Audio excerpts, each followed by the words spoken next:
welcome to the Sci Guys, the show where we talk about the crazy, weird, and wonderful stories from the science world. I'm Corey, and as always, I'm joined by my co-hosts, Jem and Luke Cutforth, and special guest, the fifth Sci Guy, NoahFinnce. Number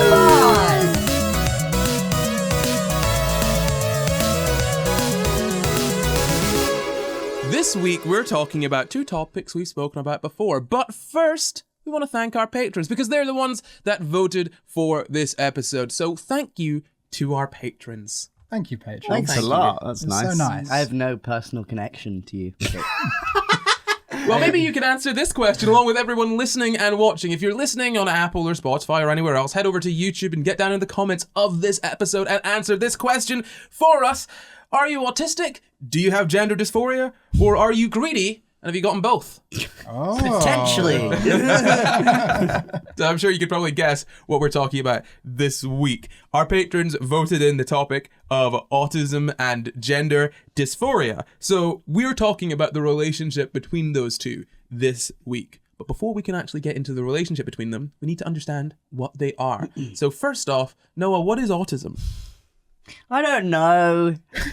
Something, your brain's a bit different. You're a bit different brain-wise. Anyone else got anything It's a to very add to that? comprehensive I know what the symptoms are. I Straight wouldn't from be the able to give you. DSM-5, Corey. Yeah. What else you want? I wouldn't be able to give you a concise definition. Can anyone give us a concise definition? Absolutely not. It's a neurodevelopmental.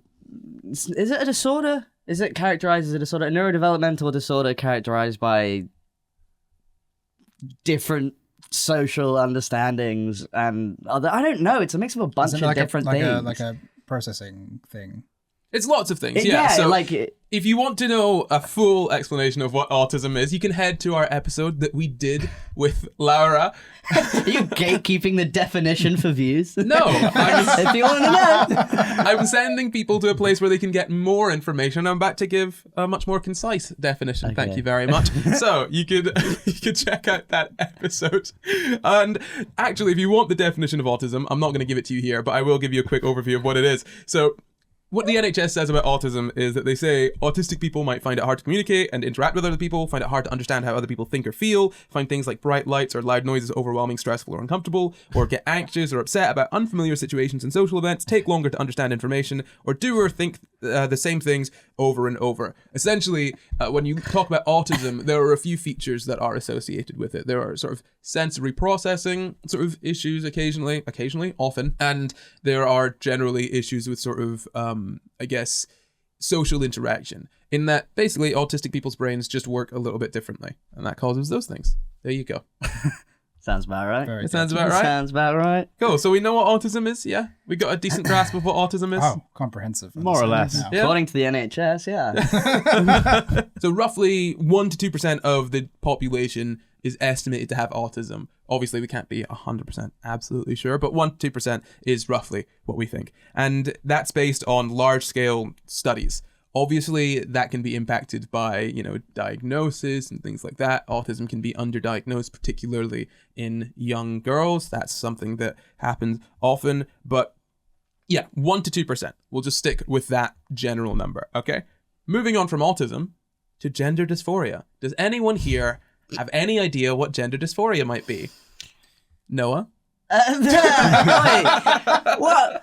What? It's like a discomfort, a state of unease or discomfort based on your gender.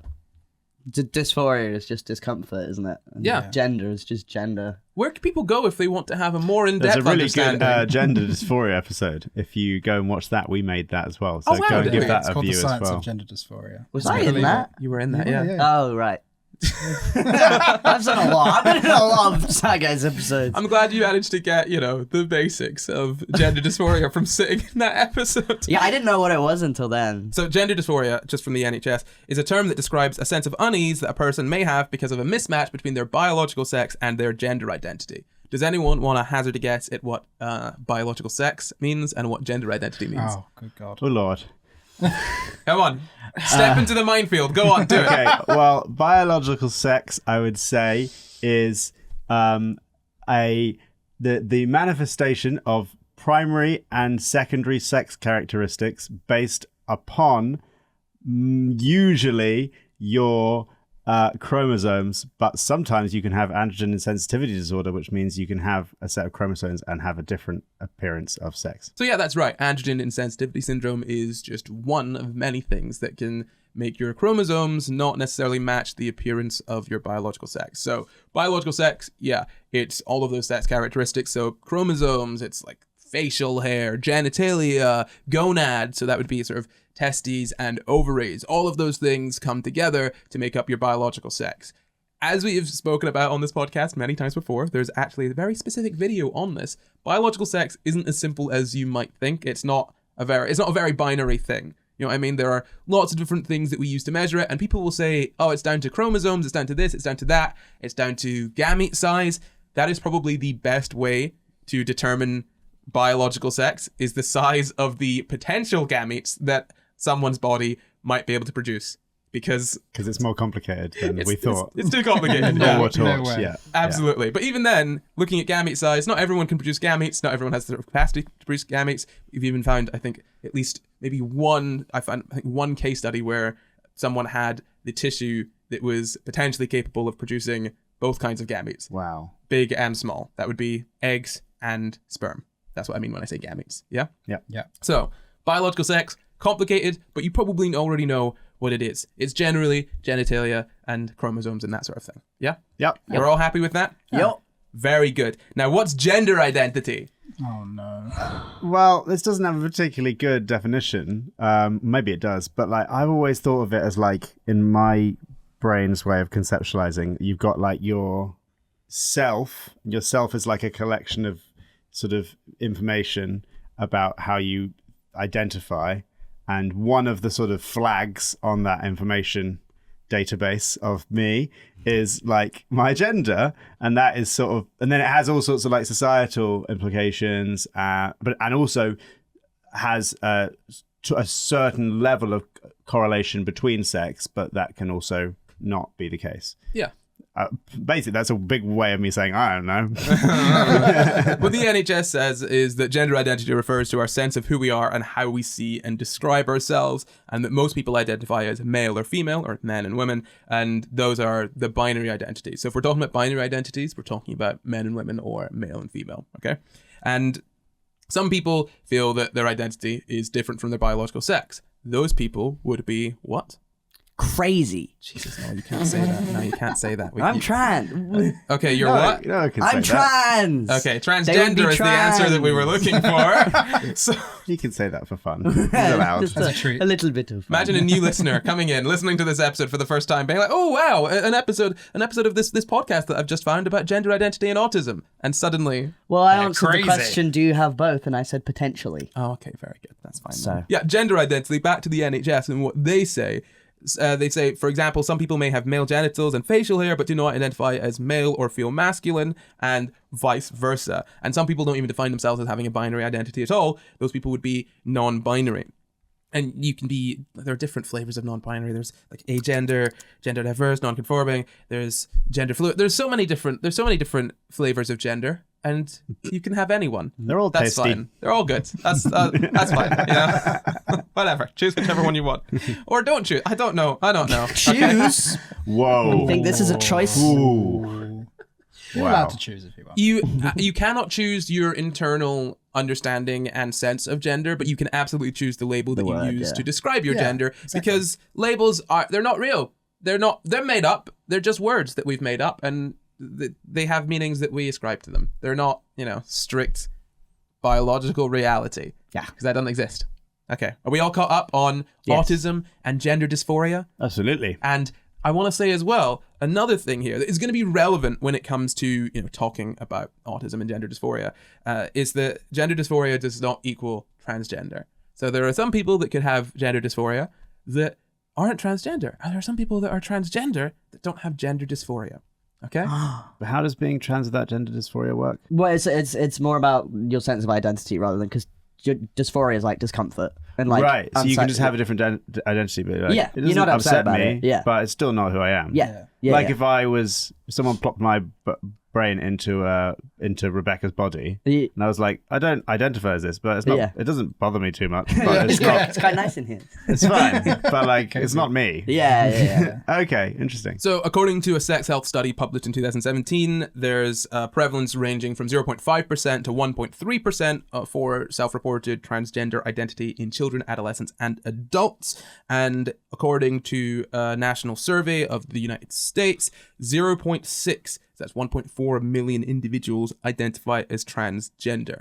Okay, so those are the kind of numbers that we're working with. Yeah, so we've got somewhere between 0.5 to 1.3% of the population is trans generally, and about 1 to 2% of the population are autistic generally. But those aren't going to be hard numbers because, you know, obviously underdiagnosis in autism could affect that, and it also is affected when it comes to being transgender. That's affected by the terms that people use of themselves, whether people are able to come out, whether people know that they're trans or not, whether people have been diagnosed with gender dysphoria. All of these things kind of come into this and make it really difficult to get an actual hard number, which is why you've probably seen an increase in people identifying as transgender over the past, you know, couple decades, because the internet has gotten bigger. People have gotten, you know, I guess more accepting towards people that are trans. And so it's easier to, you know, come out as trans. It's easier to say that you're a trans person. Now, I was gonna say it's also just because like more people know about it now. yeah, exactly. Like I was telling people on the playground my name was Alex, and that I was a boy, and I would put Play-Doh down my pants and pretend it was a willy when I was like 5. Like if I knew what being trans was then, I would have easily just been like, oh yeah, that makes sense. And when you were 5, you didn't have any YouTubers conditioning you into being trans, right? None of those No. rumors. No. And crucially, they Okay. weren't yet putting things in the water that were turning the frogs gay. So that's mad. These are the before times. Yeah, I just want to quickly hop in and say that, Like a frog in the yeah, water. like hop in. Oh no, they're putting frogs in the water now. They're turning people gay. Putting gay frogs That's in, where they in the belong. clean water. I just want to hop in and say, because these kinds of episodes attract a lot of people who describe themselves as gender critical or TERFs, or, you know, they wouldn't describe themselves as transphobic. They describe themselves as people fighting for women's rights. They describe themselves as people. You can describe yourself as whatever you want to describe yourself. But the fact is, if you've got these kinds of views, you're a transphobe or a TERF. And that's what you're going to be called. These kinds of views I'm talking about are the ones wherein they say the rise in the transgender population over the past few years is due to social contagion and conditioning and medical conspiracies, blah, blah, blah, erosion of women's rights, because trans people are having the rights that they've always kind of half had without people really paying attention. Shut up. That's not the case. The numbers are rising because it is more acceptable and more people know about it. Are there any studies that say it's contagious? No. Maybe. Like I mean, Tourette's. there are, Correct. Like the ticks thing on TikTok. Where it's Oh, apparently when someone contagious. ticks. Oh, yeah. yeah, look, I mean, Stupid. we've discussed that as well, like on this channel, the Oh TikTok. my god! I literally, tick I had contagion. the worst. I'm such an idiot sometimes. I walked up to, is it Evie? Yeah. Evie Meg. We did an episode of Sci Guys Yeah. covering this like big thing on the news about how she was supposedly giving everyone Tourette's by Oh, yeah, recording yeah, yeah. herself. And I walked, I met her and I wanted to say hi because I really Yeah. liked what she did. And I was like, oh hey, I did a bunch of research on you because I did a Sci Guys thing, an episode of my podcast where we talked about all that news stuff. And I didn't clarify that in that I was like, and I'm on your side. Yeah. But yeah, she was lovely. As soon as I clarified that I was on her side, she was very lovely. But I'm glad you It's a very Luke interaction to have. what does that mean? I've We're studied missing you. some crucial information. That makes sense. Yeah. Yeah. I've I done was my just trying to say research. hi. No, I know. Badly. But I actually think that's really interesting, right? Like the Tourette's has had a similar sort of thing to what trans people have had, where you've got creators that just have Tourette's and are just making stuff because they want to make stuff, Yeah. and they're being labeled as dangerous and, you know, affecting kids and convincing kids to have Tourette's, all of that sort of Yeah. stuff, when they're just out there living their lives. That's what the annoying thing about like being a YouTuber that talks about trans stuff is, because like when I make trans videos and I'm talking about my experience, it's to help like other trans people. I'm not trying to attract cis people to like transition them. I'm just like, hey, this is how I transitioned. This was easier for me than some people have it. But like, yeah, it's weird. It is very weird. Let's move back onto autism and gender dysphoria, though, because I want to kind of get into why we're talking about this today. So why do you think we're talking about the relationship between autism and gender dysphoria? Because a lot of trans people are autistic. Or maybe a lot of autistic people are trans. Well, yeah, I I think people with autism tend to have like a different view of the world or a different understanding of it, and that also tends to interfere with their understanding of their gender because it's like an own self-identity kind of thing. Yeah, but they just have a different relationship with identity things, I guess. So I want to look at some studies that actually look at this sort of higher prevalence of autism amongst trans people, or of transgenderness amongst autistic people. You sound like a Tory MP in the House of Commons. There's a lot of transgenderness going around. So there have been like a fair few studies on this, and the kind of numbers that I've got are between 4% and 5.4% of autistic children potentially being transgender or gender diverse, compared to, in this study, 0.7% of non-autistic children. So that's like quite an increase, right? Yeah. From 0.7% to about 4 to 5.4%. And the biggest study that I found in this review that I looked at just under 300,000 kids, and they found that for gender dysphoria, there was a likelihood of a clinical diagnosis of 0.07% in autistic children and 0.01% in non-autistic children. Oh, Yeah. that's a lot. That's a big difference, right? Well, Yeah. Sometimes. And that's it. And bear in mind, right, that obviously looks a lot lower than the 0.7 and 4 about 4% numbers that we've spoken about in that last study. But this study was looking at gender dysphoria. And that's why I kind of want to talk about the difference between gender dysphoria and being trans at the top of this episode, because a lot of these studies use different sort of parameters for how they're actually looking at this. You know, some of them are looking for autistic traits, some of them are looking for autism diagnosis, some of them are looking for self-described transgender or gender diverse identity, some of them are just looking at whether someone has gender dysphoria, some of them are looking at whether someone identifies as transgender, and there's lots of different ways of sort of quantifying these, so there's going to be lots of varying numbers, but across all of those numbers, one thing remains pretty clear, that there seems to be a higher percentage of sort of trans people that are autistic compared to the cisgender population. Yeah. Yeah. Cool. And another study looked at both kids and teens and adults with gender dysphoria, and they found that between about 4.8 to 26% of individuals who were at gender dysphoria clinics had an autism diagnosis based on like several different criteria. A diagnosis. Yeah, so that's not between even 4.8 just like and 26. But then, not even like traits of it. exactly. Why? But you got to think about it this way, right? There are lots of different reasons that might be the case, because if someone is going to a gender clinic, Yeah. it probably does mean that they're slightly more likely to have pursued, medical help or advice for other issues in the past, or they could have been told, like, while speaking to a specialist, hey, have you considered this? Yeah. There are lots of reasons that someone with a diagnosis might be more likely to seek help at a Another clinic. diagnosis. Yes. Exactly, right? But that's not to say that there isn't an increase. I'm just saying that this number going from 4.8 up to 26%, Yeah. it's I find that interesting because I feel like a lot of people would look at that study and be like, oh, they're just autistic. See, it's terrifying. But it's just like, I personally don't care if the reason I'm trans is because of potential autism. Like, it doesn't matter what the reason is, because autism is not something you can change. It's not like an Still a identity that thing. you can just get rid of, and dysphoria isn't something you can get rid of either, unless you...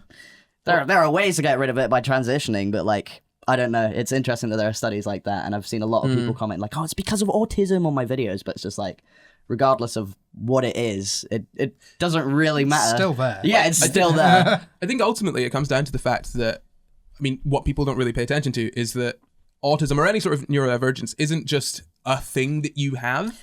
It's to an extent something that is inextricable from who you are as a person. Not to say that, you can't separate someone from autism, that they're only autism, and that's all that they are. What I mean is that being neurodivergent affects pretty much every aspect of your life, in that it affects your experiences growing up, which influences the kind of person that you become. So to say, oh, the autism is causing them to be this, The what is autism that? is them. Yeah, what is It's a part of who they are. They're not like a non-neurodivergent person with a neurodivergent add-on. Yeah. It's not like a cold. It's Yeah. not like you get symptoms and you Yeah. take pills for it and you get rid of it. I think a lot of the stuff about like, especially with our attitude to transgender people and also with autistic and things like this, is that we've sort of, throughout history, we've sort of added these categories to our experiences. So we've like categorized, oh, well, the majority of people fit into this thing we call man, and the majority of people fit into this thing we call woman, and then we institutionalize those things. And then equally, oh, the majority of people fit into this thing we call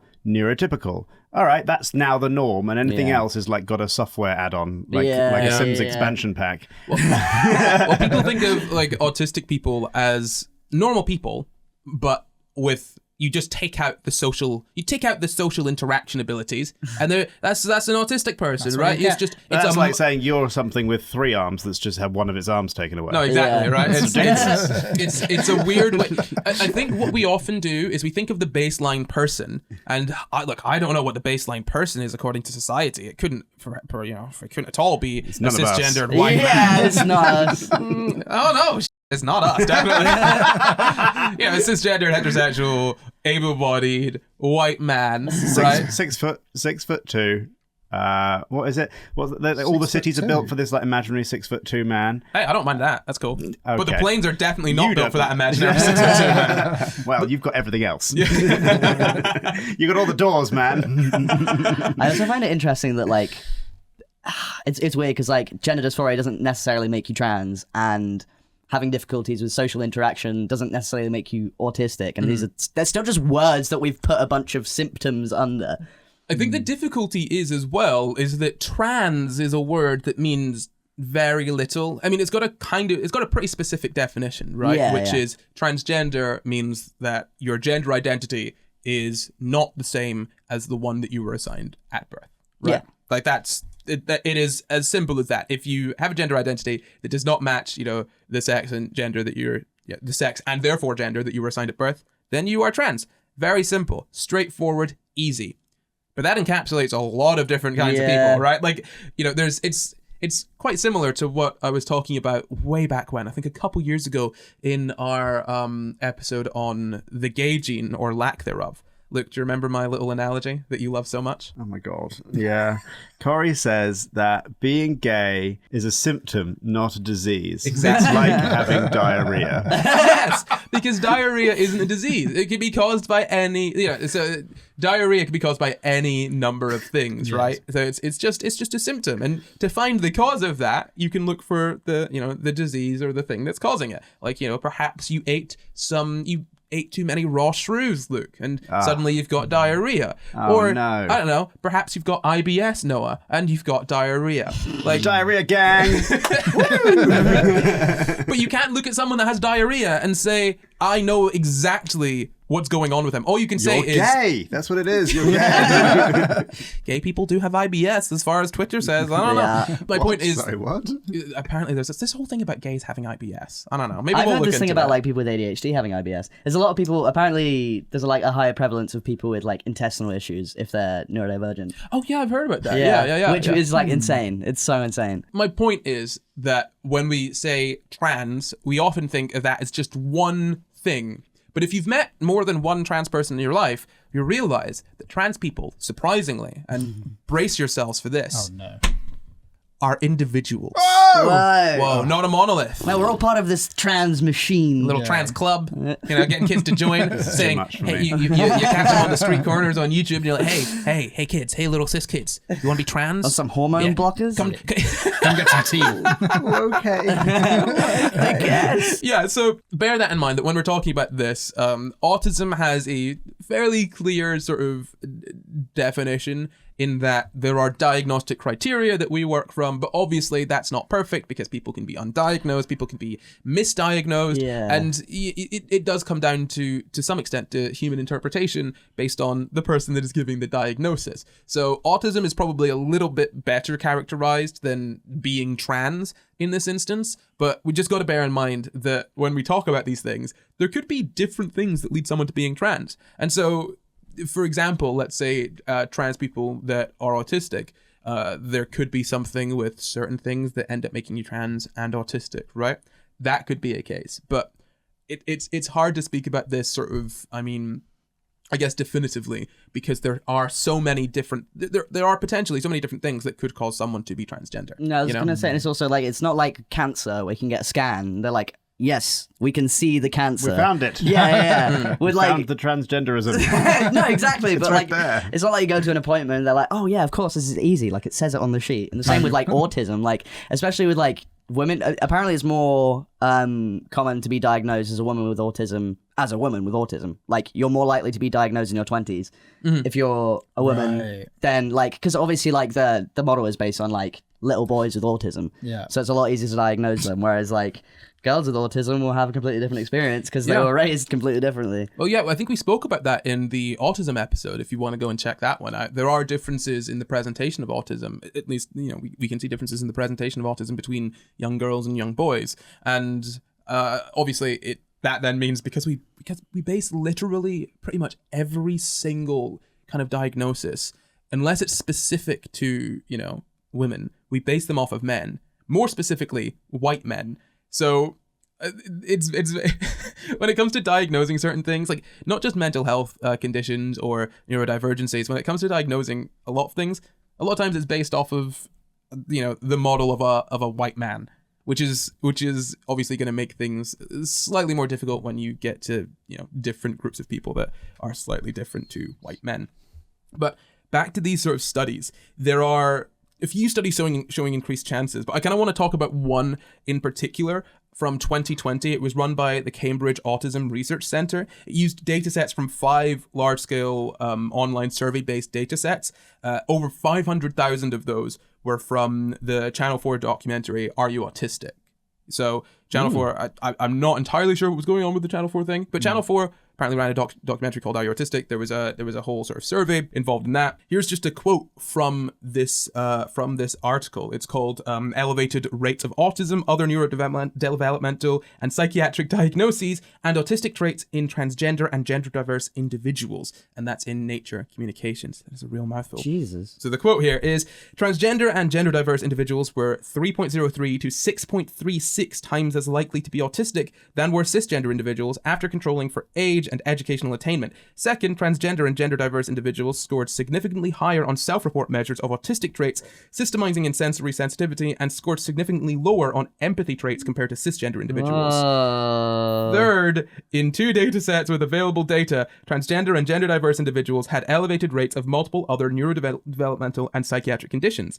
Finally, exploratory analysis identified that transgender and gender diverse individuals were more likely to report that they suspected they had undiagnosed autism. So this study is actually really interesting. If you want to read it, absolutely go ahead, linked in the description. If you don't want to read through a whole study, they actually did an article on the study that kind of breaks it down in a more understandable format. And I've got that link down below as well. It's really, really good. I really enjoyed reading it. And they obviously they were using surveys. There's some, obviously, a few issues with doing online surveys and pulling your data from places like that. But the results seem pretty solid. It's a pretty good paper in my mind. I find it interesting that there are higher rates of like autistic traits in trans people, because that could just mean like you're not very great at social interaction, but like if you're growing up in a world and you feel really uncomfortable with yourself and people talk to you as if you're a different person than you actually are, like of course you're going to have social difficulties. Like I wouldn't leave the house or go on the phone. Like I wouldn't talk to anyone on the phone because I was just like, my voice is too high, they're going to think I'm a girl. And that could be seen as like an autistic trait, like avoiding social interaction. So yeah, I mean, that's kind of one of those things. I don't know if it was this study in particular, but at least one of the things that is linked down below talks about that. And I guess this study looked at like sort of lots of different ways of sort of ascertaining this. And one of the reasons that they looked at autistic traits and not just a diagnosis of autism is because some people might not be diagnosed. They also looked at whether people reported whether they felt like they had undiagnosed autism as well, because you want to get this from all angles. And it's, like I said, it's a good study. They also looked at other neurodivergencies, like ADHD. They also looked at things like bipolar and all that sort of stuff. And they found that there was like, as it says here, that these transgender and gender diverse individuals had elevated rates of multiple other neurodevelopmental and psychiatric conditions. So hard to talk today. But yeah, so they found that, there was higher rates of neurodivergence and other psychiatric conditions like, depression and anxiety and all that stuff. That makes sense if you're autistic or if you've got gender dysphoria or you're trans. You are probably more likely to experience those things just based on, at the very least, your upbringing and the difficulty of living in a world, being trans or being autistic. I feel like it's kind of difficult with this kind of thing because, like, so many of those things have, like, interlapping symptoms. And if you could take a person just as they are as a person, completely remove them from all their social experiences, just see them as a person and then diagnose them with BPD or autism or ADHD, that would be a lot easier. But because, like, if you have ADHD, you'll grow up in a world and you'll be put down a lot because you're too loud or you're too something, so you'd have difficulties with social situations there. But then also, like, if you're trans, it's weird because, like, these are all just kind of words that we've put a list of symptoms underneath, and trying to figure out the specifics is difficult because, like, even then, like, I thought all my issues were caused by being trans. Then I transitioned, that was fine, but I still had issues. Then I thought they were caused by having ADHD. I'm medicated for ADHD, and there's still things that I think is like autism. So it's just like, it's like ticking off all the boxes of just like, where specifically does this come from? And I don't know if it's very easy for many people to actually like find those things. It was interesting that you're saying that, because those are the kinds of stories that I've read about in a bunch of these papers that I've looked at. And it's interesting to have someone sit and be like, yes, also me too. When you're talking about all these, because we've talked about in the past how, like, there's lots of mental health conditions that kind of overlap with each other, and it feels almost like we are on the edge of a breakthrough in our understanding, where we're like, okay, all these things kind of overlap, and they kind of like these things, like, if you have this, it kind of looks like you might also have this, or you're likely to have this. It feels like there's like another layer underneath it that's causing all of these separate things, or like a different model of our brains and our own psychiatry and psyches. That means that if we, because it's a very confusing landscape. Almost like when you have like a model of physics, and obviously you can't ever compare different sciences because they're operating at different levels. But when you have a model in physics and you've got like, well, this thing doesn't quite fit, and this thing kind of do the same thing, and this equation works up to this level, and this equation works up to this level. It's like, well, maybe there's something deeper that is causing both of those two things, and we're going to have a big breakthrough in our understanding, and then figure out what the heck's going on. I just think like a lot of it comes from trauma as well, because you can't separate that. But it's so weird, because it's like it feels like we're trying to force people into these categories that they could actually fit into, but there's always going to be, what are those called? Those little diagrams. Venn diagram. It's like a Venn diagram. Yeah. I think, in defense of categories for a moment, and we all know that what I think of categories. In defense of categories, they are incredibly useful. Oh, yeah, right? I think what we've spoken about a lot on the podcast is that categories are useful, but they're limited, and the point at which the categories become problematic is when we ignore the limitations and just try and use them for everything, right? Yeah. So for example, having the category of male and female, super bloody useful. I love that we're able to do that. I'm very glad that we have the categories male, female, and intersex. Incredibly useful. However, there are limitations to using those categories sometimes, and if we ignore those limitations, then we end up just harming people and honestly getting worse results, right? Like, it is absolutely useful to have the idea of autism, to have the idea of ADHD, to have the idea of depression and gender dysphoria and all of these things, because it means we can sort of send targeted help to sort of people that need it.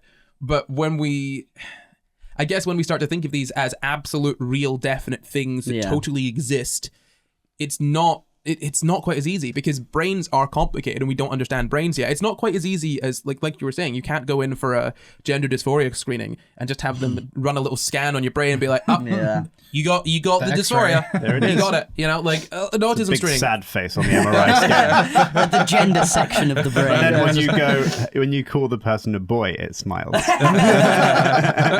that applies for all of them. They say there's like an autism center too. It's like, you have autism, it just lights up. Yeah, I mean, people are complex, right? Like, and I mean, this kind of comes into it as well when we talk about sort of sexuality, right? Just to sort of highlight this. This will really sort of give you an idea of what I'm talking about. We talk about sexuality, right? There are different sexuality labels. You've got gay, you've got bi, you've got straight, you've got asexual, you've got a whole host of other ones, and I'm not going to list them all out now because it'll take far too long. I can't. You can't. It's an endless list. As soon as I finish the list, someone will come up with another one to describe themselves specifically. And that's fine, right? But two gay men are not the same as each other. They could be attracted. So, for example, one gay man could be attracted very, very strongly to masculine men, right? Like very masculine men. And another gay man could be attracted to very feminine men. Now, you could also have genital preferences as well. Imagine if, for example, if one of them had a preference for a different genitalia than the other. They're both still gay, and they both still very, very like neatly fall under the category we have of gay, which is you are a man who is attracted exclusively to other men. That's it. They're both gay, but they're both attracted to two completely different kinds of people, two different kinds of people. Where if you saw them on the street, you'd be like, this is why are we grouping these two together? Yeah. In terms of sexuality, like because sexuality to an extent can be based on aesthetics. So it's just what I mean. Like there are limitations to these sort of categories, and the response that people often have to that is, well, I'll just make another more specific category. And that's where we start getting sort of micro labels and all that stuff. And that is great for, understanding yourself and to some extent getting people to have a very, very specific understanding of what you're trying to, of sort of your interpretation of, your identity. It's great for that. But ultimately at some point, a micro label gets down to the point of just sitting down and explaining to someone exactly, very specifically who you're, what I mean? Yeah. I think a lot of the trouble as well is that because so much of our educational system is based upon categories, and we're not, as Tori and I go on about a lot, we're not ever taught that we're being taught categories that aren't objectively true. Yeah. You might be taught that at university if you know, even then. Okay. Well, anyway, no. My point is that if you think the world, your brain, so much of your brain is then being sort of organized by categories, and you start thinking of yourself in terms of categories. Yeah. And then when you do something or feel something that doesn't sort of link up with your concept of yourself, because your concept of yourself is based upon limited categories, you feel this weird experience of like, oh, but that's not very me. That's not what I do, despite the fact that that is exactly what you're doing. Like you can have feelings that aren't you because they don't match up to the sort of data boxes you have in your brain. And I just wish that someone had taught me at a much earlier age than me having to figure it out for myself, that these things aren't objectively real. They're just very helpful. Because I built up an idea of myself that was based on categories. You and like then fit yourself into just it. had all these feelings. I was like, I don't understand. That's not me. I don't. Who am I anymore? Oh no. It's interesting. I think you mentioned earlier, Luke, that you can't compare between the sciences because they operate on different levels, and I want to touch on that again because I find it really interesting. Because science categories are something that we have. Physics is different from chemistry, is different from biology. But not really. Physics kind of becomes chemistry when matter and the specific properties of that matter become important. But ultimately, chemistry is just physics, isn't it? It's just a lot of physics. And biology is just a lot of chemistry. Ultimately, not what really separates studying biology from studying chemistry. That's an actual question. What separates the study of those two? Different colour exercise books. That's true. Well, I'd say Other that than the exercise books. Chemistry biology is yellow. is a subsection of large chemistry where it's to do with life and organic matter and things like that. Whereas it's not to do with you don't do the study of, because if biology is big chemistry, biology doesn't study large quantities of hydrochloric acid.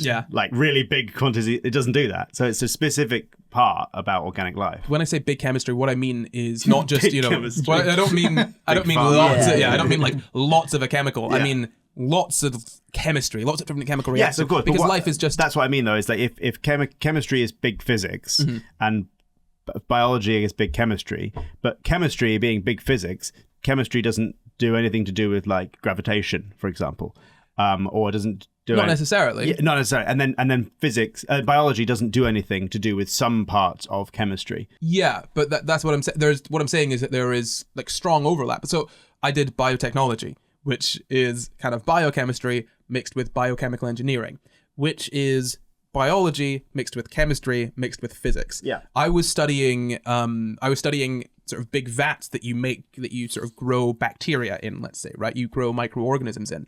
And to study that, I need to study impellers, which are basically mixing systems. And to do that, I need to understand shear forces, which is just specifically physics. I don't just need to understand the forces in a liquid. I need to understand how the forces in a liquid impact a biological, like a microorganism. And I also need to understand the chemistry of those microorganisms because that's incredibly important to making a product. If I want to make a product, like let's say insulin or whatever, if I want to make whatever chemical, right? Not only do I need to understand the chemical properties of that product so that I can make sure that I can, remove it, separate it from, the rest of the stuff at the end, I also need to understand the biological properties of the thing that I'm using to make it so that I can make this microorganism produce whatever product I want, whilst also paying attention to all the physics to make sure I don't kill the microorganism. My point is that when we sort of separate out the sciences, that is, those categories, they make sense and it's useful. But there's so much overlap and we tend to think of things in a very this is biology, this is chemistry, this is physics. But when you study certain things, you've got to bring them all together. Do you know what I mean? Like we separate out these disciplines, but ultimately we're all kind of studying the same sort of thing, You can join us next week for our new episode, The Physics of Being Transgender. But yeah, what I mean is, right, chemistry is just like physics. There's a lot of different kinds of physics, right? You would say that quantum mechanics, like quantum physics, like when you break down an atom, when you get smaller than an atom, you start getting into physics, right? But there's some overlap is all I'm saying. Yeah, there's some quantum theory and flipping neuroscience now. Oh, what? Really? There's this theory that consciousness comes from quantum microtubules or something. Ooh.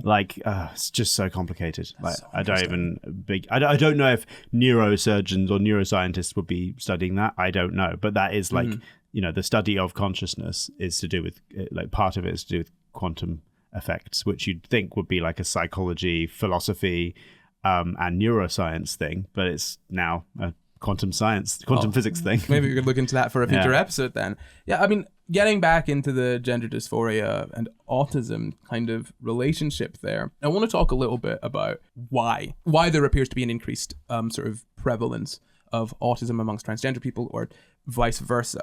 So we don't know why. I want to put that out there first. We do not know why. I couldn't find an answer. I'm sure that the reason that some of the patrons voted this in was because they wanted to know why we see this. And I said, we don't know. We don't know. Okay, we don't know this. But we don't even know how antidepressants work. They're prescribed to millions. Can you explain that further so you don't scare people off of antidepressants, please? Well, we know that antidepressants work, but we don't know perfectly the method of action as to how they work or how we know some things and we know that they work, but we don't know exactly how they work. Yeah, I mean, there's not really more to it than that. Don't be scared. It's okay. Antidepressants have gone through lots and lots and lots and lots and lots of trials, but we haven't got a clue how they work. But, I mean, is that so scary? No, I don't find it scary. I find it interesting, if anything. The fact that we use these things and we're like, we're not totally sure what's going on here, but we do know that it gets results, right? Yeah. I guess it's kind of like, think of it this way, I suppose.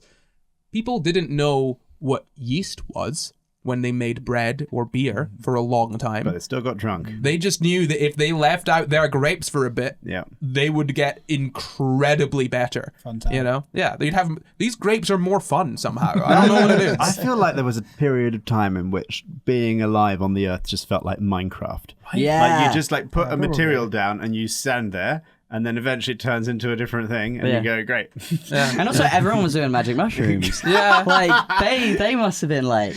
But actually, though, imagine foraging, right? Like, oh, cool, an awesome mushroom, and then you have some, and you're like, tasty. Whoa. I'm talking to God. But then, you could leave your milk inside of, an animal skin, and then suddenly you come back and you've got one of the best things known to man, just a cheese. You get addicted to it, You're like, this is amazing. I love this. Cheese is good. Cheese is good, right? Cheese is good. Cheese tastes good. You're right. Look, I feel like at some point in human history, just living on the planet would be awesome. because you don't understand how anything works. You're just like, this stuff is great. I wouldn't be worrying about an autism diagnosis. Yeah, you're just like, oh, cool stuff is happening. They I'm just be enjoying like, oh, this. that's just Noah. He just does weird things sometimes.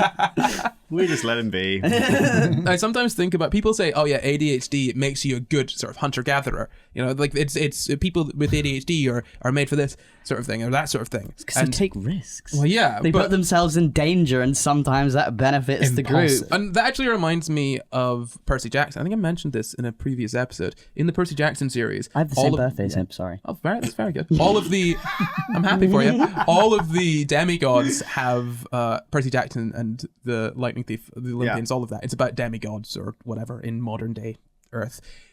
All of the people that are demigods have ADHD, or they appear to have ADHD because they're battle ready. They've got battle reflexes. I find all that stuff interesting because if you actually put someone with ADHD in a hunter-gatherer situation, I don't think you're gonna have them be much better than everyone else. You're gonna have them losing their basket. Oh, I lost my berries. Again. Oh, Noah, where's your spear? You're like, I put it down and then it was gone. Or like, you know, you get your kill, you've got it, and you come back to the tribe, and you're like, guys, look at this, look at how bloody my spear is. I totally killed this massive mammoth. It's so awesome. I can't wait to eat it. And they're like, where's the mammoth? And you're like, show it. Oh, I forgot to bring the mammoth. You know, like, like we focus a lot on the potential positive traits of something without thinking about how it actually affects everything. Yeah, it's also interesting because it's just like when you diagnose someone with ADHD or autism, you put them into these categories, whereas like you could just be, we're all just people, and some of us have certain difficulties and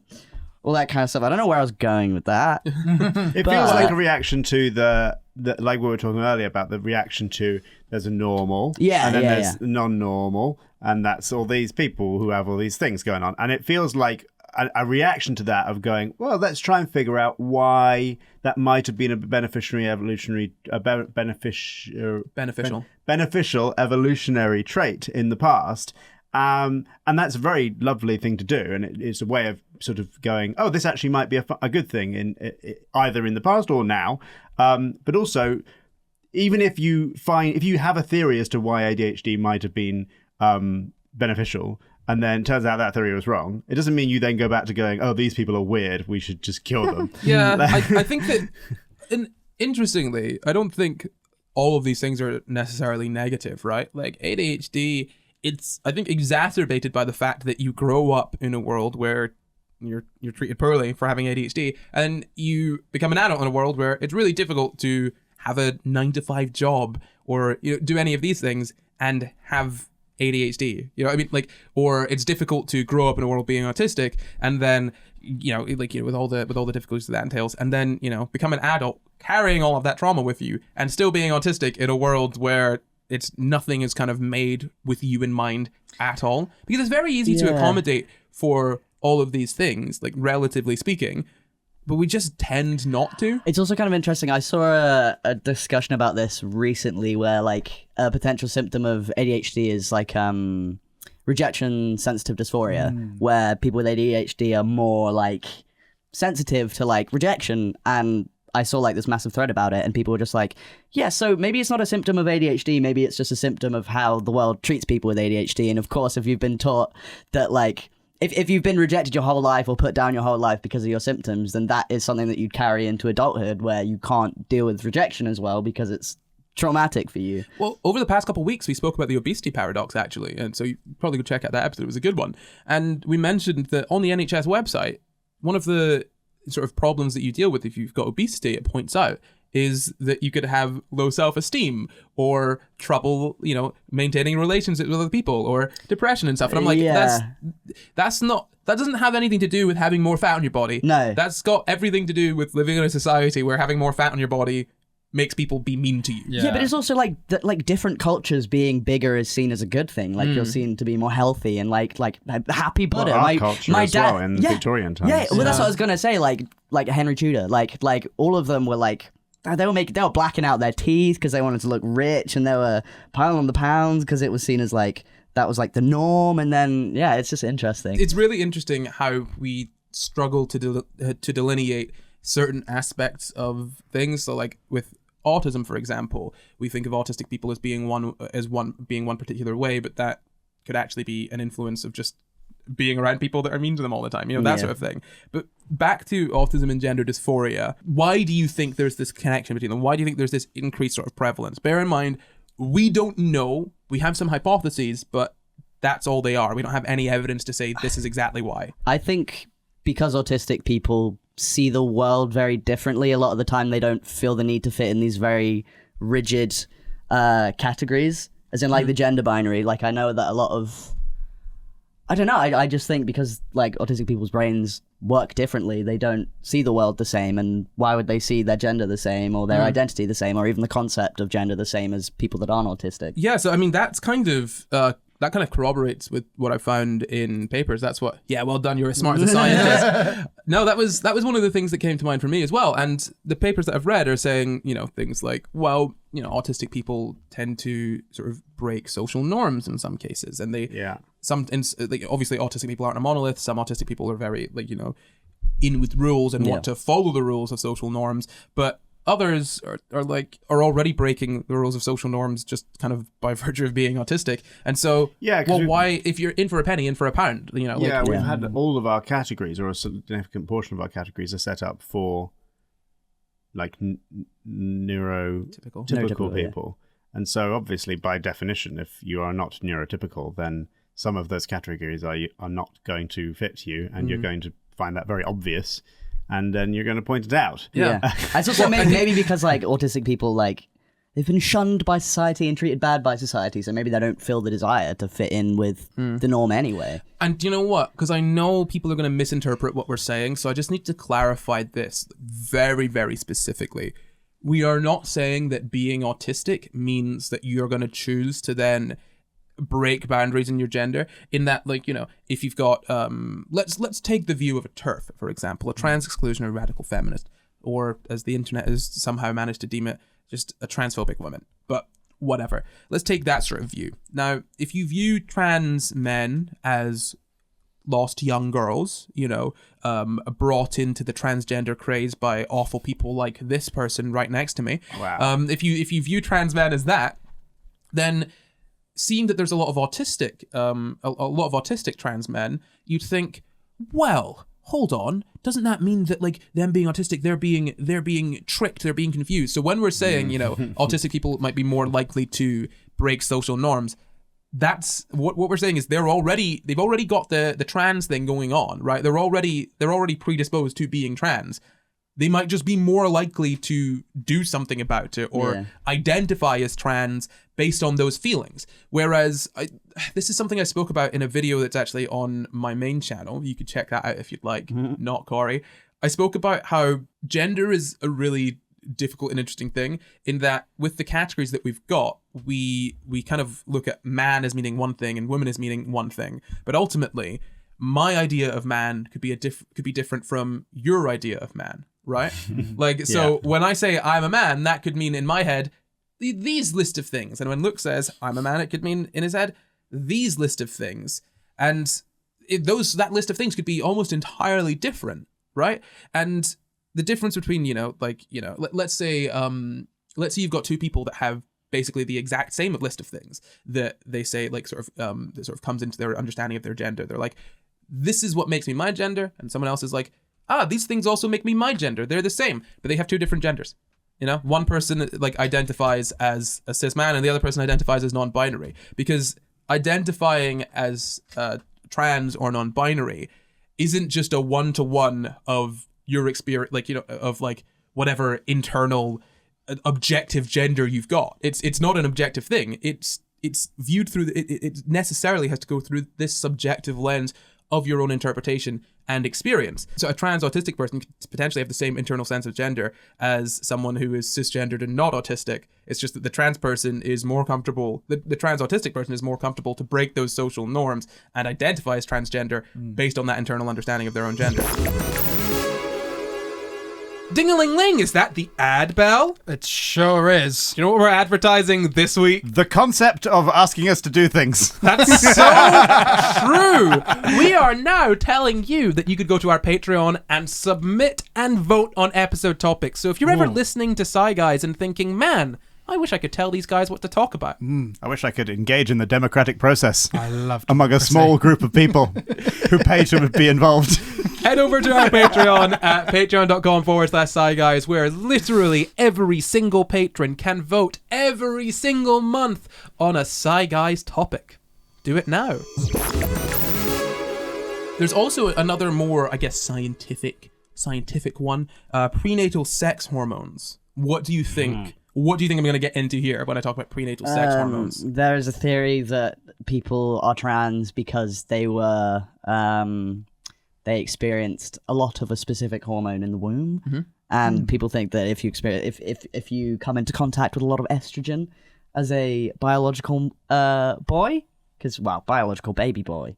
Biological Baby. Biological embryo, man, boy, child. Sorry, I'm not a biological baby. I just identify as I'm baby. There's a theory that like if you experience high levels of testosterone or estrogen in the womb or whatever, that may change your gender identity. Well, so prenatal sex hormones actually there's some evidence that they play a role in autism and gender role behavior, but that doesn't mean they necessarily contribute to gender identity. We're still not sure on that one. No, like this can't say that's so silly. Gender role behavior. Gender roles are entirely made up by the society. I know, but like when you what I'm talking about here is not more estrogen makes you girl, but obviously the sort of environment of the womb and the sort of reception of the receptiveness of the fetus to that environment can impact the development of the fetus. So again, this wouldn't necessarily say every single transgender person is transgender because of prenatal sex hormones, or that every autistic person is autistic because of that.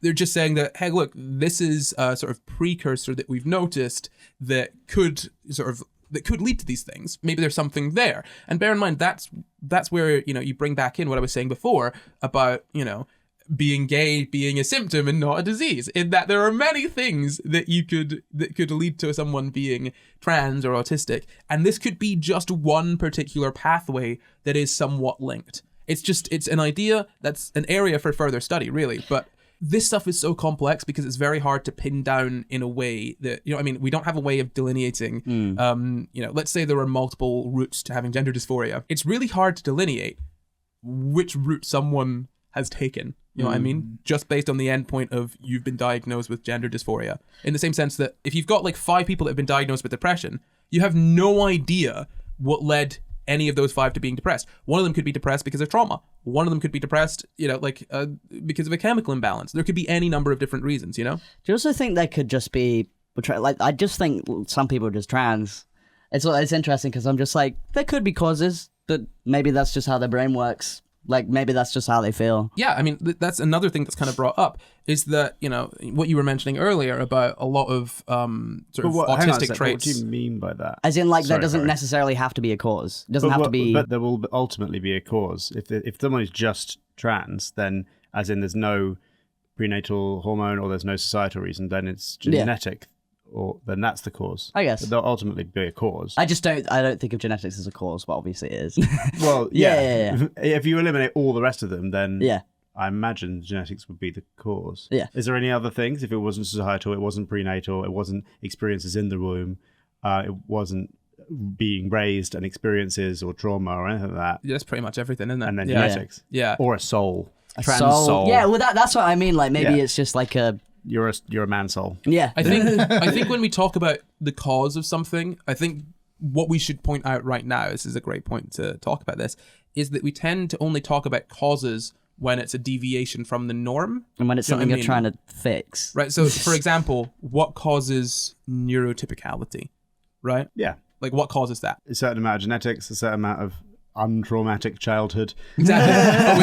but we don't that's the thing. We don't talk about it in that sense. We don't say, oh, well, what causes people to be straight?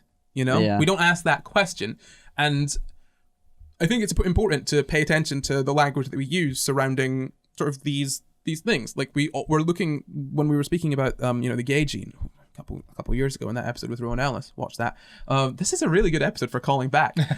So many plugs. I know, right? When we were talking about the gay gene, one of the questions that kind of comes up is, why are we looking for a cause for being gay. Do you know what I mean? Like we view it as there are certain things that we sort of view as needing to find a cause for, and I think that can be sort of an issue, having that sort of mindset of like, what causes this thing? In particular, because you kind of then get stuck on the idea that there's one thing that makes this one, that has this one outcome. I don't totally agree. I think there's a lot of analysis going on of like what causes us to have a nuclear family, what causes us to be monogamous. There's a lot of talk about that kind of stuff, which is the norm. More so We've now. done episodes about that. Sure, yeah. More so now, right? Yeah. But that's not necessarily that. You can't say that that's the overall sort of viewpoint that The history of it. the Yeah, history as well, and the overall sort of way that we operate, right? We're not looking for a straight gene, for example, right? Well, I feel like not looking for a straight gene is maybe not a particularly good example, because there ultimately have to be, in our specific genetics, there have to be some females and some males who have sex in order for there to be people and they can be at all. bisexual. Yeah, of course. So Yeah, why sure. are we? This you is- mean this- exclusive heterosexuality gene? exclusive heterosexuality Yeah, gene? sure. Why are we not That looking would for be a that? perfectly interesting thing. No, it would be a to look perfectly for. interesting Yeah. thing. I'm not saying that we can't look for the reasons that something can come about. I'm not saying that we can't look for a cause. But what I'm saying is that when people often say, let's look for the cause of this, there's more to it than that. I'm not saying that we don't ever I'm not saying that we never investigate, the sort of how things happen. Like, obviously we've looked at like what causes monogamy, blah, blah, blah. But my point is more that when we talk about finding the cause for something, almost necessarily we're imagining something else as being a baseline. Yeah. And where we place that baseline is important, and we tend to ignore that. I'm not saying that we don't look at certain things. I'm just saying that the way that we talk and think about the things that we do is something that we should be doing. Yeah, I think that to a certain extent comes from the fact that it's quite, even though it's potentially a bad thought process to have, there's a real big impetus, especially for parents, to look at the world and go, okay, the world is unjust in some ways. The world is unjust towards people like this. The world's unjust to people like this. I'm going to have a child, and I want my child's life to be as easy as it can be. Even though if my child turned out to be, like if X child turned out to be gay or X child turned out to be autistic, you would love them, but you also know that life is going to be harder for those people. And we can make as many efforts as we like to try and make that not harder, and to talk about that and put systems in place to make it not harder. But I think a lot of people are looking out are just wanting their child to have the easiest, not best life, but like easiest life possible with the fewest complications. And so they're naturally going to look for, well, what causes these things that make life harder, even though we can put things in place to make it not harder for Yeah, them. I was then- going to but say, then- but there's yeah. also things of like, there are benefits of having ADHD, there are benefits of having autism, and it's like, obviously a lot of the time there are bad points to it, but I think a big thing is that people see. I had this talk with my therapist about it because I mentioned that I thought I was autistic in my last therapy session. He was like, well, do you see it as like something wrong with you, or Yeah, like sure. something negative? And I'm like, not necessarily, because it's probably shaped some of the behaviors Yeah. that I experienced that benefited me in some way. So I think it's interesting. Like, I understand the point of like, if you're autistic, you're probably more likely to have a difficult childhood and upbringing. But there's also the kind of thing where it's just like, maybe it's just not something wrong. It's just something different. Yeah, and I absolutely don't ascribe to this thought Oh, yeah, process, yeah. by the way. No, I know. I am a child who Yeah. fully, like, everyone was trying to get me to be normal, and Yeah. I was like, that's not happening. There's Yeah, no yeah, way. yeah. And I think I turned out all right. Yeah, and yeah, yeah. you've turned out great as well. But and, you like, wouldn't be doing the stuff you do if you were normal. Sure, you wouldn't yeah. be as No, good at it yeah, if you were yeah. normal. Yeah, Well, yeah. absolutely. I don't think he'd be physically capable of doing any All of I this. mean is, Yeah. I think there are a lot of people who just want their child to not bump into the sides Yeah, too but then, much of and just course. have a But then this is And I this don't is agree with exactly them. No, I know, this I is know. exactly what I'm trying to point out here, Yeah. right? Because the way that you've said that is really interesting, because you said that people are looking for what causes these things that make life more difficult. You've not said what causes the things that makes life easier, right? People don't look for what sure. causes straightness. Yes. They look for what causes, because what I'm saying is that when Yeah. you say what causes X, you're Yeah. placing the sort of The assumption is that if you don't the hit alternative those as causes, the then you'll be the norm. you'll be the yeah, norm, yeah. right? Yeah. And for example, And it's a bad assumption. for all we know, right? And like, okay, put it this way, right? Based on some of the studies that we've done with like arousal in cisgender women, right? We've seen the arousal in cisgender women appear like they have a bisexual arousal pattern. I'm not going to go too deep into what that means. That doesn't mean There's a all whole actual episode on that. Oh, okay, yeah. science of transgender sexuality. I think is Yeah. probably it. Something very like interesting. that. So we look at that, and we can look at other things like, you know, homosexuality in prisons, or you know, an increasing number of people identifying as LGBT. With, like, you know, as society becomes more accepting of these things, we could look in the past where there wasn't quite the same understanding of straight, gay, bisexual. You know, there was either more fluid, or there were different sort of conceptions of it. Like, you know, for example, in, I think, ancient Rome, it wasn't a case of being necessarily gay. You were young and you were basically a bottom. And then as you became older, you were a man and you were a top. And that was how that identity worked. So the idea that we've got of being, like, you know, gay isn't the same as it used to be. The idea that we have of being, like, lesbian, I was talking to someone about this the other day, where, like, you know, we have issues with, you know, younger people not wanting to identify as lesbian, or people have issues with trans men identifying as lesbians, or people identifying as lesbians and using pronouns that aren't she, her. But lesbianism for a long time, and being gay for a long time, wasn't just who you wanted to have sex with. It was the culture surrounding it. Yeah, like a lot of bisexual women would, like, were called gay. Yeah, exactly. And so there's so many different understandings of all these words, right? And my point here, and I'm getting to it, my point here is, right, that we could conceive that, for example, bisexuality, like, you know, the concept of bisexuality, of being capable of being attracted to men and women, or males and females, or however you want to describe it, right? We could take the idea that that is the norm, and any variation upon that is abnormal, right? Or not abnormal, but a deviation from the norm. But we don't view it that way at all, because we have a very strict society wherein heterosexual is the norm, and you must be, like, I cannot tell you the number of supposedly straight men that I've spoken to who have said, oh yeah, to be honest, I think I might like, you know, be into guys a bit, but I'm into girls, so I'll stick with that. Yeah, I was going to say, like, it'll be interesting, like, what if the norm was to have this level of trans people and this many trans people, and maybe the fact that there are so few is because so few people come out. Like, the norm is only the norm because we say it is, and the society that we're living in is enforcing a specific type of norm. And I think that's, like, a difficult thing to get away from. I mean, my only point here is that we sometimes need to, I think, pull ourselves out of the, like, you know, the idea of what we see as the norm. And when we talk about, you know, what causes this deviation, we're inherently then saying that it's some kind of deviation, usually, you know? And it's just something to be aware of. Yeah. Interesting. So we kind of, I think, really covered the idea that autistic people are less likely to conform to social norms, and then so will be more likely to identify outside of the stereotypical gender, sex binary, and therefore, you know, identify as transgender, or potentially have gender dysphoria due to that that sort of mismatch there. Now, I do have a quote here from a paper. It says, we identified some aspects of gender dysphoria which interacted with autism. Autism was described as having a positive effect on the understanding of gender for some individuals, with being autistic facilitating awareness of gender identity. This is consistent with ideas of autistic people being resistant to social conditioning regarding gender, and gender defiance in autistic people. Yeah, gender defiance. I know, right? I will not conform. And we've spoken about the prenatal sex hormones and how that could have an impact. And also, interestingly, I found a study that interviewed 16 clinicians, 16 people from gender clinics, you know, like sort of doctors working there. I'm pretty sure they were doctors. Yeah, clinicians working at gender clinics. They interviewed them about autism and gender dysphoria. And again, really interestingly, the researchers received advice on, you know, the design of the study and the actual questions. They received advice from 6 autistic people, which is great. So a lot of the studies that you'll find linked below, I mean, pretty much all of them are actually, like, really, really solid in terms of being trans positive. And this is not me, by the way, looking specifically for trans positive studies. I have just, like, those are just the ones that I've come across, and those are the ones that, you know, are sort of the most recommended and all of that sort of thing.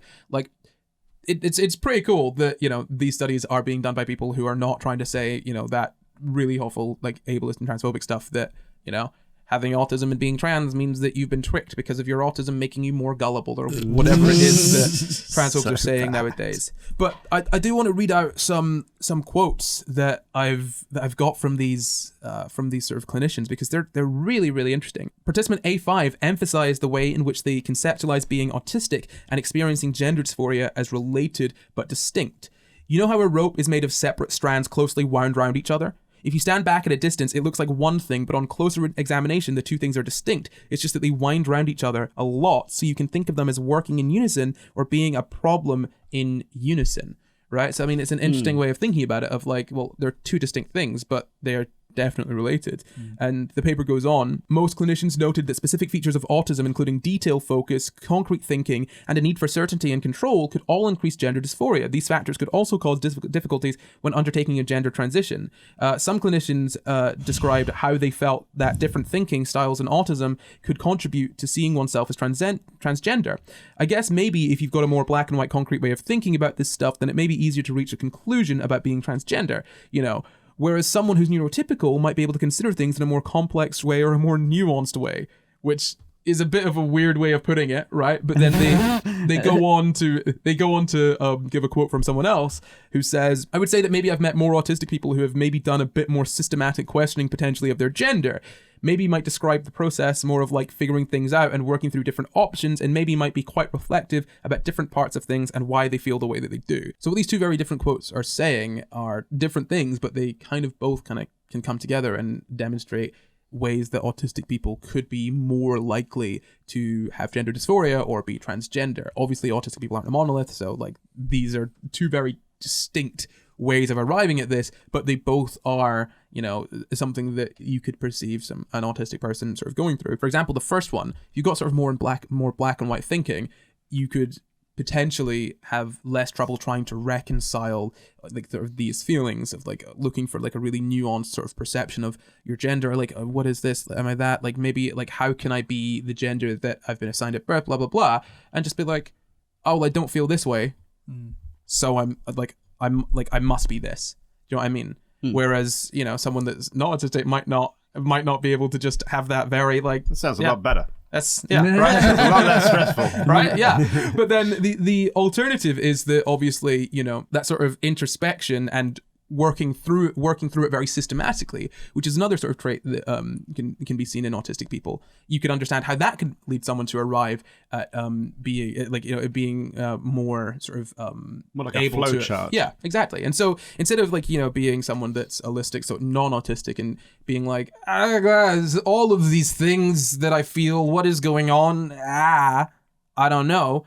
If like the sort of hypothetical autistic person in this scenario is just working through it systematically, which again is a trait found in autistic people, and then arriving at a conclusion, being like, oh, I am transgender. That's what it is. You know, whilst this hypothetical non-autistic person is still sitting there like looking at all the pieces, being like, what? They might have got to the conclusion that they're transgender, but then they're still thinking it over and worrying about it and going back and forward and like all that kind of stuff. Absolutely, yeah. And so the kind of overall thing that I found from reading all of these papers, and you know, you're probably sitting here thinking there's not much science in this episode, it's just you all talking and going on different. Yeah, but there's not a huge amount of studies on this. And what I have found from these papers is mostly what we're talking about, right? Like the idea that, you know, there's some ideas there that, like you brought up, that gender dysphoria could present itself similar to autism in some cases, just because, you know, there's the difficulty in sort of social interaction and whatnot. Because okay, think about it this way. If you're cisgender, right, and you're sitting listening to this, you're sitting watching this, and you're trying to imagine what it's like to be trans, I assume you are probably trying to imagine what it would be like to be a trans person of the sort of opposite gender or another gender to what you are, right? So if you're a man, you're probably sitting there thinking, what if I was a trans woman? Nah. Don't think about it that way. Think about trying to interact with people, you know, if like you had the body that you did not want to have. It would be difficult, I could imagine, right? Is it tough? Don't know why. Oh, yeah. I was like, why are you looking at me? You forget, buddy. Well, yeah, no. I was like, I'm not the cis person that's imagining myself. Autism. Yeah, so you know, you could see how that could present similarly to autism in some cases. Like what I'm saying here is that there are all of these different sort of hypotheses, and I can't sit here and tell you it is this one because we just don't know what it is. There's also something else I read which was really, really interesting. I kind of want to talk a little bit about why we need to take autism into account with treating sort of transgender people, and vice versa, obviously, right? You want to look at people intersectionally. So you want to make sure that, you know, obviously treating someone that is autistic might be different from treating someone that isn't autistic, because there are different needs that people have. I mean, every individual person has different needs, but obviously the categories that we make up kind of have a generalized set of needs that come along with them, right? So I want to read this quote from The Lived Experience of Gender Dysphoria in Autistic Adults, an Interpretive Phenomenological Analysis from 2021. Now, it says, there were also descriptions of increased challenges at the intersection of autism and transgender identity, such as distress due to competing needs for routine versus undergoing a gender transition. Autistic people often have a preference for certainty, and in this study, some participants were distressed when they were uncertain about their identity. This fits with previous research which found confusion was a part of the life experience of gender dysphoria in the general transgender population. Finally, sensory sensitivities, characteristic of autism, contributed to increased gender dysphoria. For example, trans men struggled with the sensory aspect of having periods alongside the feeling that their bodies did not fit their gender identities, right? And so this is one scenario wherein you could see gender identity and autism almost sort of amplifying each other, right? Yeah. But I want to give you sort of the alternative as well, which came from that study I spoke about where they interviewed the clinicians. And it says, clinicians in both groups identified that an individual's sensory sensitivities could contribute to both difficulties making a transition and to dysphoria. Clinicians tended to focus on the development of gender dysphoria, while adult clinicians focus more on the impact of gender transition. For example, one adult clinician described how taking cross-sex hormones impacted on sensory issues, which, without the clinician having a clear understanding of autism, could have led to a halt of gender treatment. One person who didn't like the feeling when air went across their skin with hair on, so that was the thing that they didn't like about the effects of testosterone. So they would remove their body hair, and you would think, or because you're not happy with the effects of treatment, no, they were happy. They just didn't like it was the flow of air with their skin on. What? Flow of air over their skin with hair on. The flow of air. Okay, hold on. So it's like you got hairy arms. Yeah. Because you're The taking flow- testosterone. Yeah, the flow of air across their skin with hair on. Yeah. So Yeah. you know, you see a trans person that you're giving what is it called, hormones to. You know, like a trans guy that you're giving hormones to. He comes on in, and you're like, why have you shaved your body all smooth? Like, do you not like the changes of body hair? Maybe you're not a man. And he's like, I just don't like how the air feels on my skin. No, I was gonna say, like, I really don't like, because when I started testosterone, my skin was like really soft, and then it got like thicker and harder, and it's like sometimes it gets more stuck than before. It's really weird, but like that's interesting. That never made me want to stop testosterone. But this isn't necessarily making you want to stop testosterone. No, it's, right? it's just relevant. So yeah, it's talking about what I'm kind of getting at here is that if you're treating trans people, right, because we've sort of medicalized transness at this point, if you're treating a trans person and they're autistic, there are going to be different things that are going on when compared to non-autistic people, right? So it's less likely for someone that isn't autistic to have sensory issues when it comes to having a hair on their skin or feeling air go across their body or feeling their clothes on their body sit differently because, you know, they don't have... Okay, so for example, if you give someone, say, top surgery, right? Let's say you give a trans woman top surgery. She gets a tig old bitties, right? And her tops fit different. And she's like, oh, I don't like how this feels. Yeah. It's not that she doesn't like that she's had top surgery. It's that she doesn't like the change in how like things fit and feel. And I feel like it's also like in terms of like binding. Like I know a lot of people that just can't bind because they just can't deal with the feeling of like That's not fair just enough. the pain of like your chest being strapped down, but like the constriction of the binder and the would hate fabric. that. I can't deal with that. It's horrible. Like some of the binders just like it was a struggle every day, like putting it on, and it took me like 30 minutes to get used to just how it feels on your skin. Like there's so many things that makes a lot. I've never heard anyone speaking about that though. Yeah, exactly. And on top of the sensory issues, another thing that autistic people are, or another sort of autistic trait that is fairly well known is, you know, a need for routine or an enjoyment of routine, right? And I don't know, Noah, you've transitioned your gender, have you not? Yes. So did that come with a change in routine at all, or a change in, you know, a change in how your life Oh yeah. went? It was difficult getting blood test booked because I didn't like speaking to people on the phone. So I didn't get my bloods checked. And other stuff like, well, I'm on gel now, so like I always forget to put my testosterone on, and sometimes I'll see it next to me and be like, I need to put that on, but I'm just like, I don't want the feeling of that. Like I don't want to sit all sticky. Yeah, and so like, so there's things like that, and I've like in these studies I've read things about, you know, people being like, well, you know, along with transitioning, there's a lot of change to my day-to-day life, right?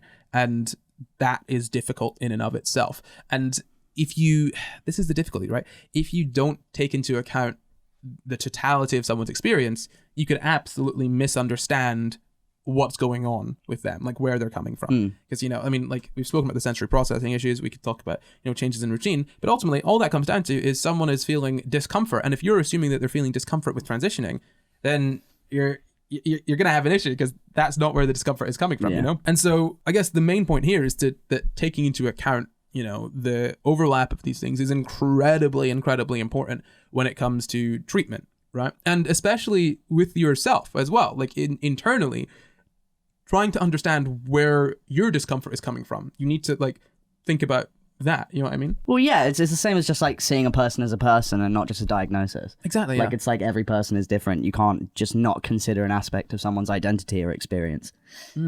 And that's kind of pretty much all of the sort of science for today.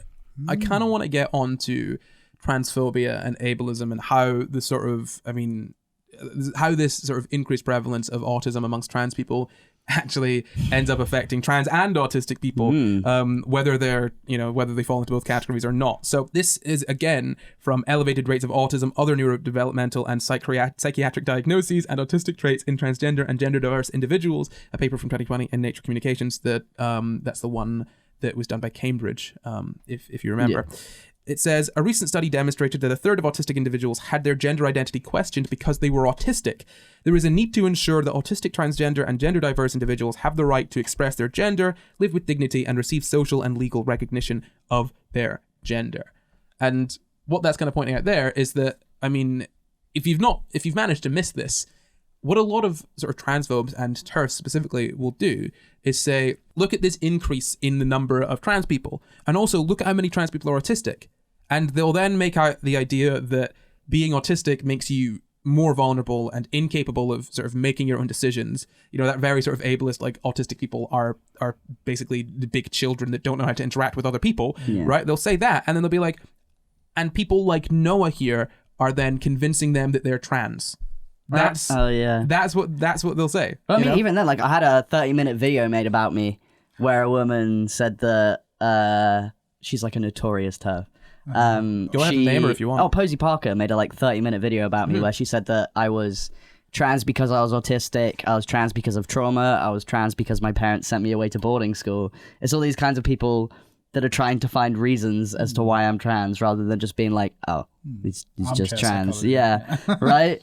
I've seen a lot of tweets and a lot of articles about it. We should be worried about the rate of trans people that are autistic. As if no, it's as if it doesn't really matter anyway, if someone is trans and autistic, it doesn't matter if being autistic has made them think they're trans, or even if who cares? When we're talking about adults, we should really be trying to trust that they know what's going on for them, because I just feel like when people say, oh yeah, there's high rates of autism in trans people will take that to mean, or they'll twist it to mean, yes, there are high rates of autism in trans people, and that means that every single trans person that is autistic is incapable. Has been tricked and is because there's not really high functioning and low functioning, obviously, because autism is a number of sort of different, it's a number of different traits, and you could have difficulty with one thing and not difficulty with another thing. But these kinds of people that talk about trans people being autistic, and that means that they're not trans, they've just been tricked, they definitely have this view of autism as being sort of high functioning and low functioning, and they'll basically view it as these are all low functioning autistic people that can't take care of themselves, and they're being taken advantage of. Yeah, it's really horrible and disgusting, just pure ableism and transphobia. And I think it's pretty clear that transphobes like this, they don't really care about anything at all other than just stepping on trans people, right? They will where is their activism for all the autistic people who are genuinely being taken advantage of in every other way? Yeah. What do you mean?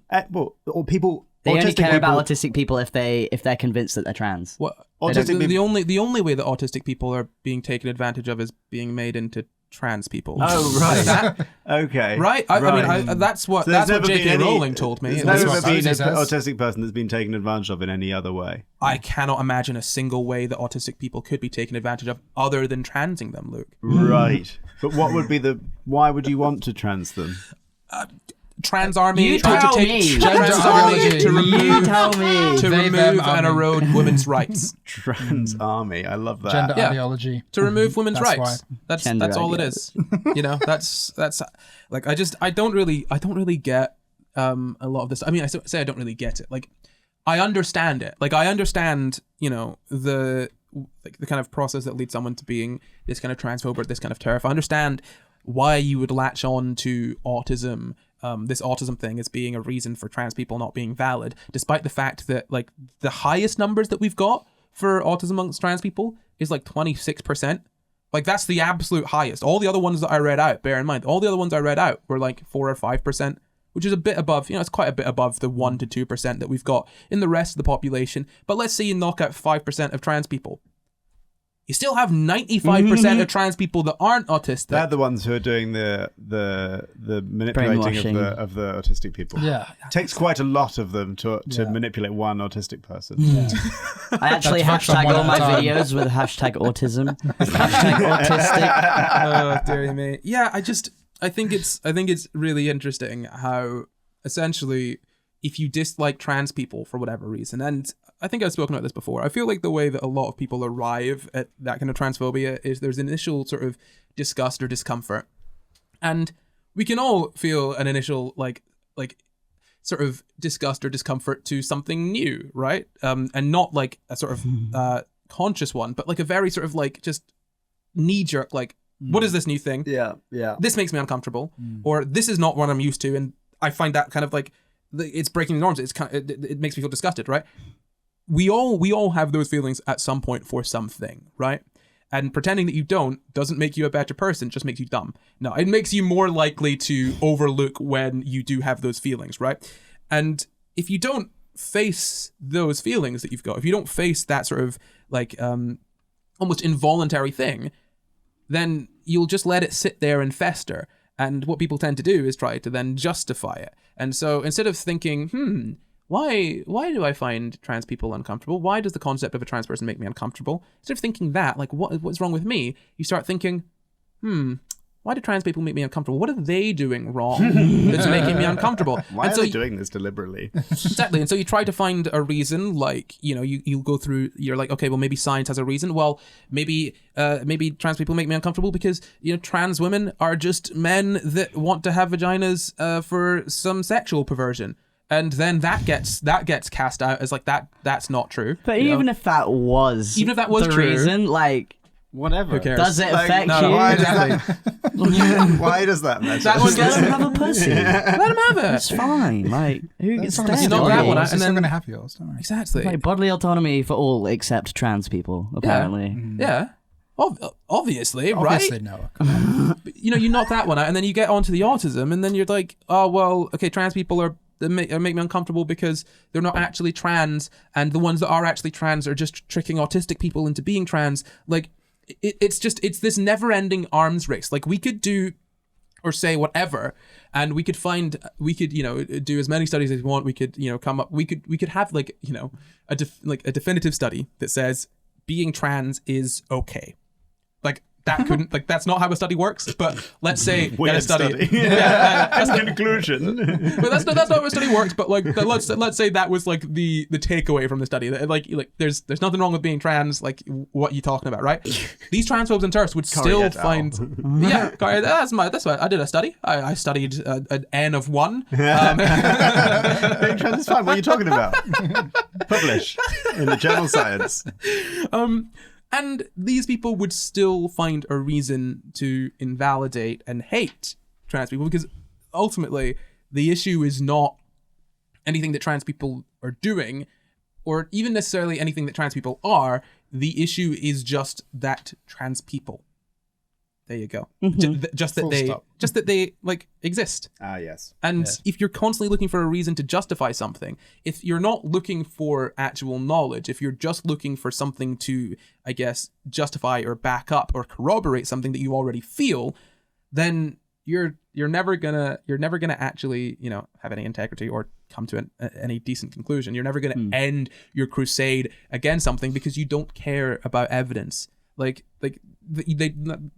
don't care about evidence. TERFs don't care about autistic people and their well-being. They genuinely do not. They just care about making fewer trans people exist. That's like, and whether that's through like inciting violence or stopping them from getting the care that they need, it doesn't matter. So don't ever listen to someone saying, oh yeah, like this high prevalence of autism in trans people means that, you know, being trans is this craze and it's blah blah blah blah blah. Don't ever take that remotely seriously, because like even if being autistic made you more likely to be trans because of like some confusion or whatever, who cares? Trans people are generally happy. Like the sort of the detransition rate is ridiculously low. It's all good. It's all fine. Like just leave them alone. Back off. Not sure how many TERFs will be watching this. I'm gonna have to. Are you kidding me? No, up until this point. Oh, yeah. Oh, let's clip this and put it at the start. TERFs, if you're watching this and you're leaving an angry comment calling, I don't know, me a beardist, leftist, misogynist, and calling Noah a woman, just pop in, I don't know, the word cupcake, so we know you've watched to this point. Thank you. What? They're not going to watch. I'm going to go and comment cupcake just for fun. Put it this way. Put it this way, my dear TERFs. If you don't put cupcake in your comments, I'm going to delete them. Watch to this point and put cupcake in it, or I'm deleting your comments. Sorry. If you want to be transphobic, you got to say cupcake. Does that mean if they want to be transphobic and they write cupcake, you'll leave it there? If they are explicitly... So I should go through this. That'll be fun. Just really quickly at the end. My actual sort of, not rules, but the guidelines I kind of follow for comment moderation are, I'll allow differences of opinion. I'll allow people to say different things. And often if I'll just refute them.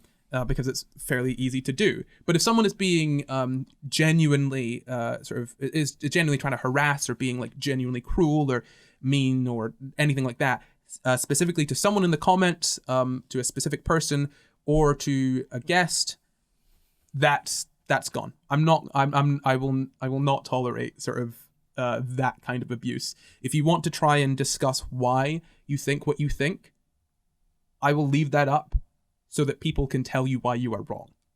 But if you're being abusive, then it's gone. So you could put cupcake in with some abuse and that's still going to go. But if you don't have cupcake at all, I'm not leaving any of it in. Sorry. Cupcake. Cupcake. Maybe we should do a quick fire quiz, right? Dun, dun, dun, dun. Cupcake edition. So the rules for the quick fire quiz are the same as always. I'll ask one question. That's one question between the three of you. The first person to buzz in with the correct answer after I finish asking the question wins. What do they win, Jemp? One cupcake. And Luke, what is your buzzer? Donk. Noah, what's your buzzer? Bonk. Jamp, what's your buzzer? Lonk. So my question for you today is roughly what percentage of the population is estimated to be autistic? Donk. 0.5 to 1.3%. Oh, that is not correct. Anyone coming in for the steal? That was also Blonk. my answer. 1 to 2%. Ding, ding, ding. That is correct. You didn't Well buzz, done. though. But donk, bonk, bonk. One. Long. It's Long. all right. Yeah. 1 to 2%. Well, that's one trans-exclusionary cupcake for you. No. It's a trans-exclusionary cupcake. Oh. If you have the cupcake, you're allowed to be trans-exclusionary. You're going to vomit in 2 minutes. Just reject you. Poison.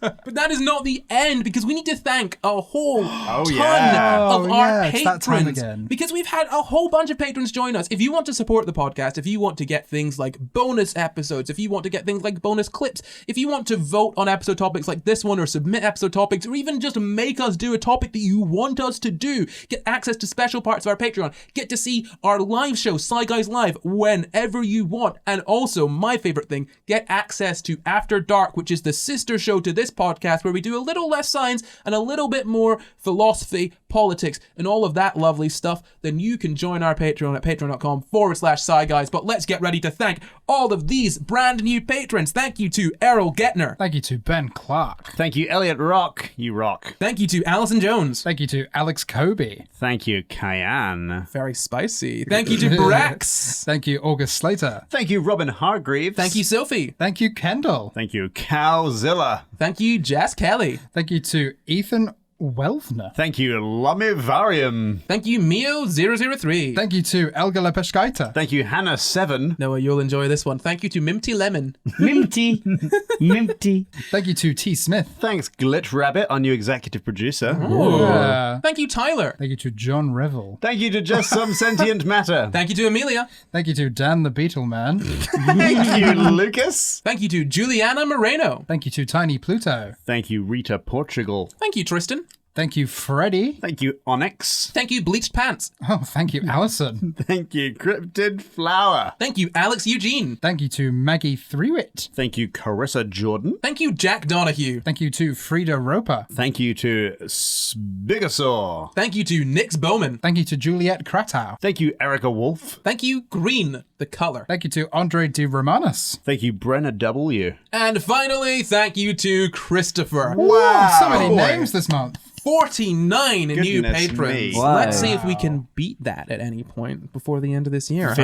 Huh? Well, that is it from us. But before we go, we'd like to thank all of our patrons with a very special thank you to exec producers Danito and Glitch Rabbit. And thank you for watching. You can find the full references for this episode down in the description. Subscribe to our episodes every Monday, Sunday, someday. Yep.